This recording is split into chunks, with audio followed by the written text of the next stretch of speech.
What's up, my wizards? It's Dev. From Mtg, we like magic, and I'm super jacked today because I get to give you a sneak peek of a deck that I'm really excited for after rotation. Let's talk mono white aggro today.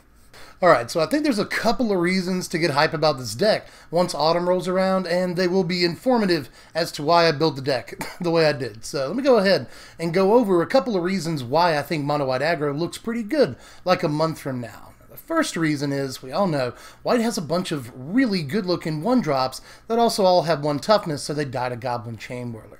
Chainwhirler's quality doesn't really go down that much, but its supporting cast does. You know, all the rest of mono red aggro will be laid to waste, so we won't have to worry about most of the cards in that deck. Hazaret, Chandra, Earthshaker Kinra, Bomac Courier, Soulscar Mage, which is effectively a combo with this, with Goblin Chainwhirler, so with all of its, best cast and crew gone, I think the Goblin Chainwhirler will be far less prevalent after the rotation hits, so that clears us up to play these 1 toughness creatures. There's also the fact, this is the second reason I want to play this deck at rotation, is because this looks like it might be the fastest deck come autumn, at least with what we know so far, and usually at the beginning of formats, fastest deck wins. That's because Control and other mid-range decks are still trying to figure out what answers they should play, plus what numbers of those answers to play. So it's the perfect time for a really fast, concentrated aggro deck to get in there and win on turn 4 or 5.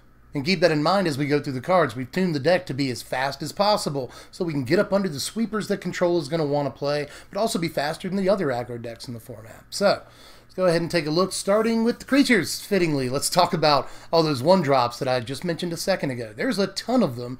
So let me show them to you. We're going to play 4 copies of Sky Marcher Aspirant, 4 copies of Dauntless Bodyguard, and 4 copies of Leonin Vanguard, just to get things started. Now the first 2 are 2-power 1-drops all the time. They're just strictly better Savannah Lions, period, no matter what, with extra upside. Sometimes Dauntless Bodyguard can protect an important creature, and Sky Marcher Aspirant can just fly over in the relatively early game. This deck is tuned to get Ascend really, really fast because it's got 3 different very important Ascend cards in it, and Sky Marcher Aspirant is one of them. This can not only provide early game damage, sometimes 2, 4, 6 damage in the early game, but once you hit Ascend, they can just keep on pounding if they have nothing to block it. Leonin Vanguard is almost always going to be attacking for 2, and sometimes starting on turn 2, it'll be attacking for 2 damage, actually.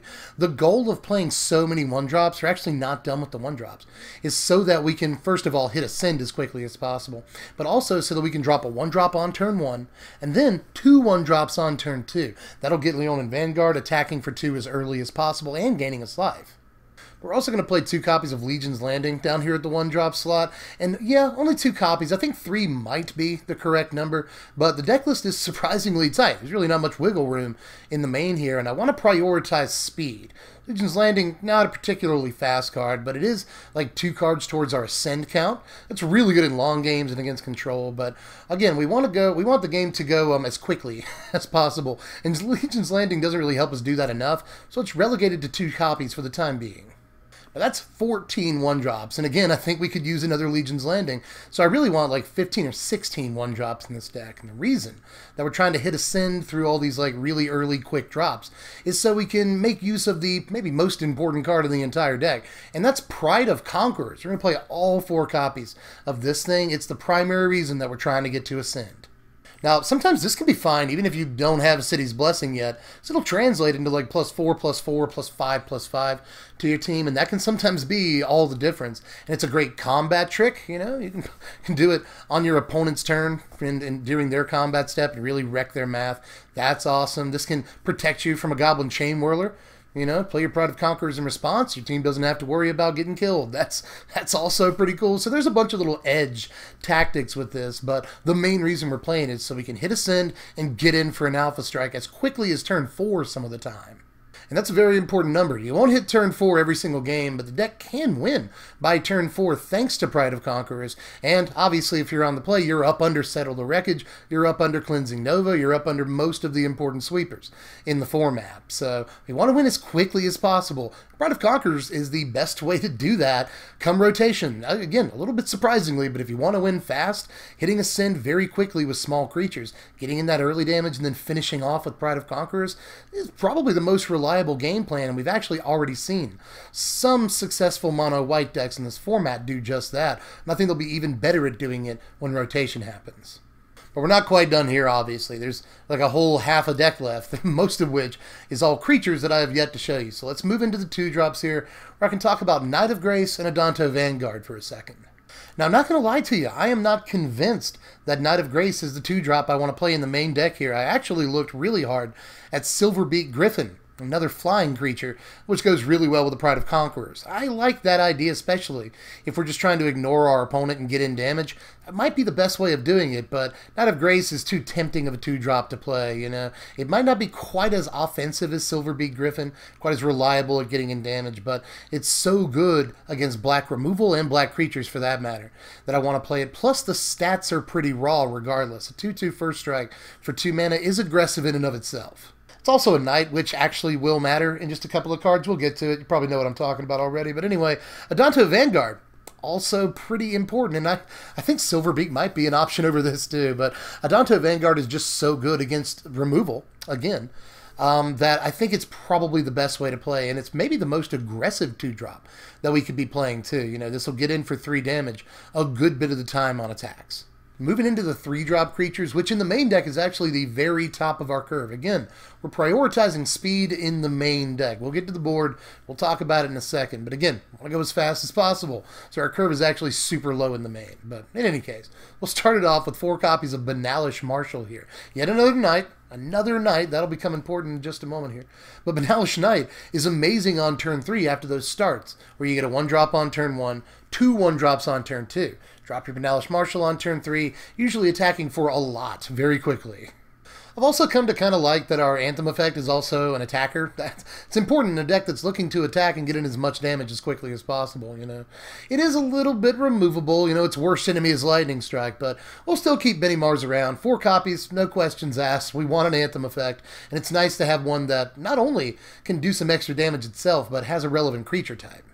And the reason it has a relevant creature type, and the reason I've been jawing on about knights this whole video, is because we're playing all 4 copies of History of Analia in the main deck here. This is one of the better cards in the format after rotation hits, and we have like a way smaller pool of cards to pick from. You know, this is already a pretty fantastic card. It gets even better when there's so many fewer cards in the format to choose from. So I think since this is maybe overall the strongest card in the deck, we have to play 4 copies. For a while, I was playing 3 of this and 3 Legion's Landing, but I just think this is way more important, especially in terms of finishing the game off and establishing board presence. Plus, if we're looking to hit a send for a Pride of Conquerors, this can do it pretty quickly, you know. On turn 4, after a History of Analia, you'll have 3 permanents just from this one card, you know, 2 knights plus the history. So this contributes a lot towards a send, and that's an important deal too. And turns where you hit that 3rd chapter of Analia while you've got a Pride of Conquerors on deck are especially brutal. Those are usually the Alpha Strike turns. Just getting a couple of creatures through on those turns is usually game over. But the last card in the main deck is the 4 copies of Militia Bugler that we're playing here. And this is awesome. You know, there's like 23 total cards in the deck that a Militia Bugler can hit once you play it, including other Militia Buglers. You know, they hear the call to action, and they come in with their trumpets and form a little brass section. You know, but you can obviously pick up any of the 1-drops except for Legion's Landing in the deck with this, and any of the 2-drops for that matter. This can be especially important in an aggro deck that's trying to have a little bit of gas for the later game or the mid game. You know, again, we're trying to prioritize speed as much as we can, and that's why things like, you know, History of Analia, Banalish Marshal, those are more aggressive cards, and this kind of takes a back seat to them, but aggro decks still want a way of getting some fuel back in the tank in the mid game, and Militia Bugler's really good at that. A creature that translates into 2 creatures is pretty much always good. Now here's our lands right here. 22 planes, nothing too flashy. Wish we could play Chef at Dunes, but you know, we can't. After rotation. Remember Chef at Dunes, guys? That was a really good card. But anyway, just strictly planes. It may be tempting to add like Field of Ruin to the main deck or something like that, but I really, really want to consistently cast Banalish Marshal on turn 3 every single time we get in our opener. So I'm just going to stick with planes here in the main deck. 22 is about as few white sources as I'd want to be able to get to a card that costs 3 white mana on turn 3. So that in mind, the main deck will just stick with planes. But here's the sideboard right here, and you actually see the Arch of Araska there. That's because we're going to need another land after boards, because this is really a transformative sideboard. We become more of a mid-range deck after boards in very many games. So with that in mind, we'll need another land. And like I said, 22 white sources is the minimum that I want to hit Banalish Marshal consistently. But we've got the minimum, so you know, the land that's in the board, I think can be an Arch of Araska, because usually when we transform into a mid-range deck, it's because we're expecting the game to go a little bit longer. We're putting in more expensive cards. You know, we need another land. We can't just survive on 22 lands. So I will put the Arch of Araska in there. Goes with the Ascend theme, gives us gas in the late game. I think if we're going to add a land to the board, it's probably the one we want to add.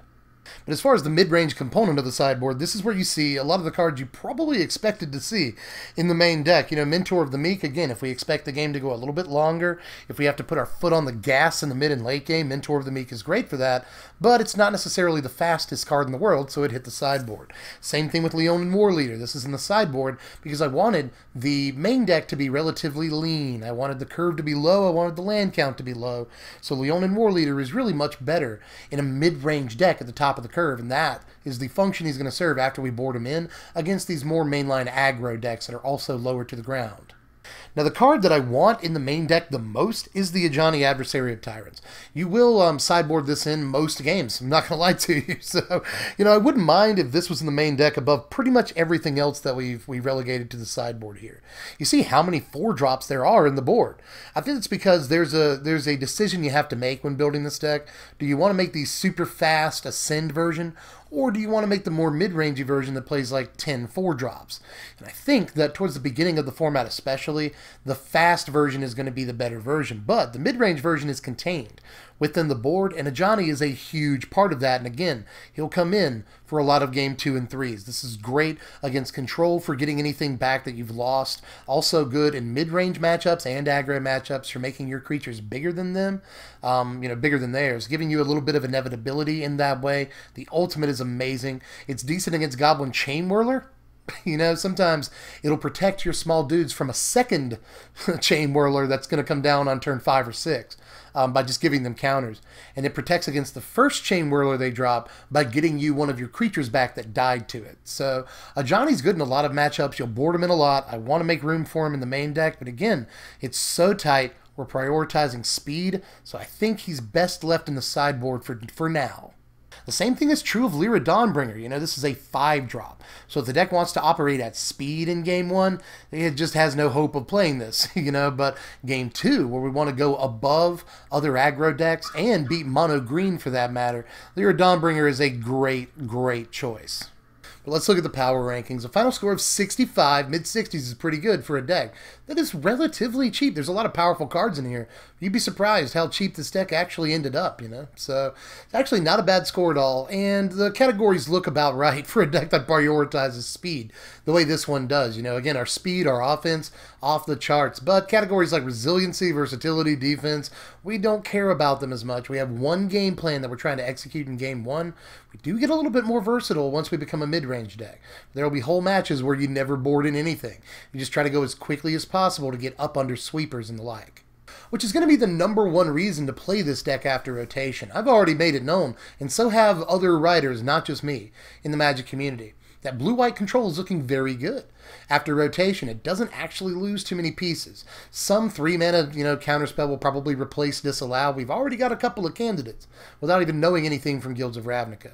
Torrential Gearhulk is a great card, but its absence is not going to hurt blue-white control that much. It still has Teferi, one of the best cards in the format, Settle the Wreckage, Seal Away, Karn if it wants it, Search for Iskanta, Cleansing Nova. It's got all these tools after rotation, and it's looking like a good deck. So this is a good choice against it, especially in game 1, where they haven't sided in as much removal or sweepers or anything like that.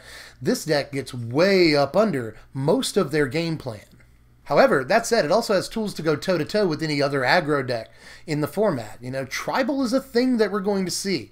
Maybe all these, you know, tribes from Ixalan are finally going to get a chance to shine now that really powerful stuff from Kaladesh and Amonkhet's rotating out. So maybe we'll see more merfolk, it's hard to say.